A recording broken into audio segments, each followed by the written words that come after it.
आज तो लोग मेरा सरसों का साग और मक्का की रोटियां खाने जरूर आएंगे। यही सोचकर बूढ़ी माँ यानी सावित्री ठंड की परवाह न करते हुए बड़े मन से सरसों का साग बनाती है और फिर मक्का का आटा तैयार कर अपने ढाबे में बैठ ग्राहकों का इंतजार करने लगती है। और तभी एक ग्राहक भी आ जाता है। ओह, आज तो बहुत ठंड है और भूख भी लगी है। अम्मा, खाने में क्या मिलेगा? सरसों का साग और मक्का की रोटियां है बेटा, लगाऊं? कुछ और नहीं है क्या अम्मा? नहीं बेटा, यहाँ तो बस सरसों का साग और मक्का की रोटियां ही मिलती हैं। अरे खाकर तो देखो बेटा, साग में मक्खन डाल कर दूंगी। अरे रहने दो अम्मा, भला ये भी कोई खाना है? मुझे नहीं खाना। यह कहकर वह ग्राहक ढाबे से निकल जाता है और सावित्री उदास होकर उसे देखती रह जाती है। पहले तो लोग सरसों का साग और मक्का की रोटियां बड़े चाव से खाते थे, पर आजकल के लोगों को पता नहीं क्या हो गया है, कोई ऐसा सेहतमंद खाना खाना पसंद ही नहीं करता। बेचारी सावित्री कड़ाके की सर्दी में सुबह सुबह उठती, खेत से सरसों और बथुआ लेकर आती और फिर कांपते हुए किसी तरह सरसों का साग बनाती, मक्का का आटा बनाकर रखती। मगर उनको खाने के लिए पूरे दिन में कोई एक दो ग्राहक ही आते और उसका सारा खाना बेकार ही जाता। इसी कारण सावित्री की कोई आमदनी नहीं हो पाती है और वह अभाव में जीने को मजबूर हो जाती है। वह रोने लगती है और रोते रोते उसे वह दिन याद आ जाता है जब सर्दियां शुरू होने से पहले वह अपने बेटों के घर गई थी। बेटा रमेश, अब सर्दियां आ गई हैं, भला मैं तुम लोगों से दूर अकेली कैसे रह पाऊंगी? तुम मुझे अपने घर रख लो। ठीक है माँ। क्या ठीक है माँ? ये सुरेश भी तो इनका बेटा है, फिर इनके घर क्यों नहीं रह लेती माँ जी? हमारे घर में इतनी जगह ही कहाँ है कि हम माँ जी को अपने साथ रख लें। वैसे भी इस ठंड में मैं इनका ख्याल न रख पाऊंगी। हाँ, तो मैं ही क्यों रखूं? बेटा सुरेश, ये बहुएं क्या कह रही हैं? माँ, जब यही तुम्हारा ख्याल नहीं रख सकती तो भला हम कैसे रख सकते हैं? हमें तो काम पर जाना होता है ना।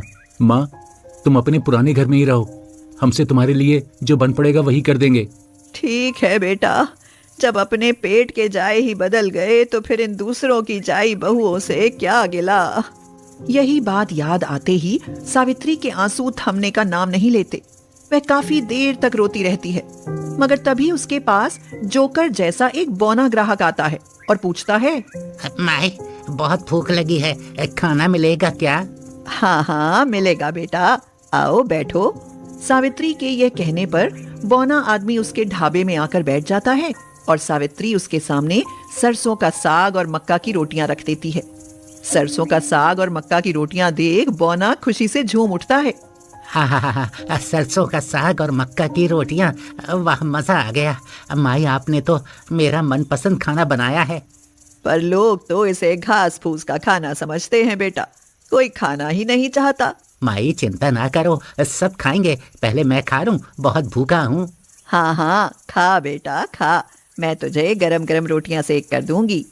यह कहकर बौना रज कर खाना खाता है और फिर डकार लेते हुए कहता है, माई, गरम गरम सरसों का साग और मक्का की रोटियां खाकर तो आनंद आ गया। यह कहकर बौना सावित्री को सोने का एक सिक्का देते हुए कहता है, ये लो माई, खाने का पैसा।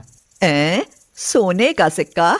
अरे ना ना बेटा ना, मैं ये नहीं ले सकती। पर क्यों माई? वो इसलिए बेटा, क्योंकि मेरी रोटियां तो 20 रुपए की हैं और ये सोने का सिक्का तो हजारों का है। इसे तो मैं बिल्कुल ना लूंगी, मैं कोई लालची थोड़ी ना हूँ बेटा।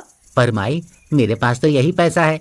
तो दुखी ना हो बेटा, तूने खाना खा लिया, अब तू जा।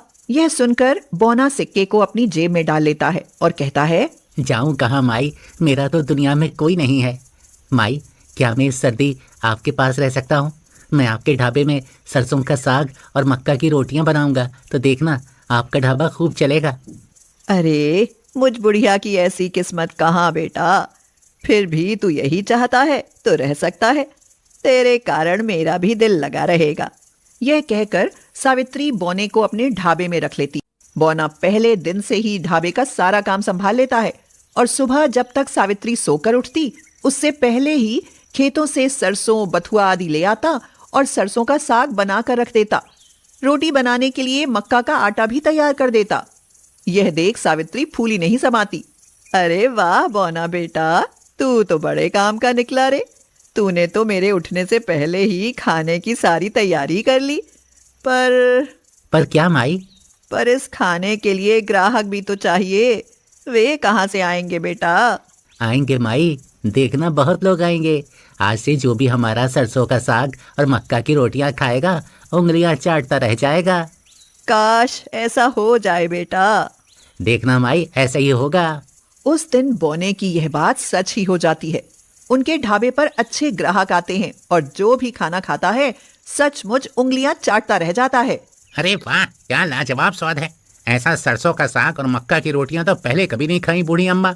उस दिन के बाद तो सावित्री का ढाबा चल ही निकलता है। सरसों का साग और मक्का की रोटियां सबको भा जाती हैं और ढाबे पर खाने वालों की लाइन लग जाती है। सावित्री के पास खूब सारे रुपए आने लगते हैं। बौना सावित्री से कहता है, क्यों माई, अब तो खुश हो ना? तेरा सरसों का साग और मक्का की रोटियां जादुई बन गए ना? हाँ बेटा, बन गए। तो अब भी फटे पुराने कपड़ों और पुरानी फटी चादर ओढ़कर ठंड में कांपती क्यों रहती हो माई? अपने लिए गर्म कपड़े और शॉल खरीद लो ना। तूने ठीक कहा बेटा। अब तो मैं अपने साथ साथ तेरे लिए भी गर्म कपड़े खरीद कर लाऊंगी। हाँ। कुछ ही दिनों में सावित्री की तो जैसे जिंदगी ही बदल जाती है। उसका ढाबा सरसों का साग और मक्का की रोटियां खाने वालों की मनपसंद जगह बन जाता है और सावित्री अपने गरीब ढाबे को एक शानदार ढाबे में बदल देती है। बौना खाना बनाता है और सावित्री सेठानी की तरह गल्ला संभालती है। फिर सर्दी खत्म होते होते सावित्री अपने लिए एक सुंदर घर भी बनवा लेती है। क्यों माई, अब तो तुम्हारे लिए घर भी बन गया। अब तो खुश हो ना? हाँ बेटा, बहुत खुश हूँ। जो साथ अपनी औलाद ने नहीं दिया, गैर होकर तुमने दिया। काश मेरे बेटे भी तुम्हारी तरह होते। यह कहकर सावित्री रोने लगती है।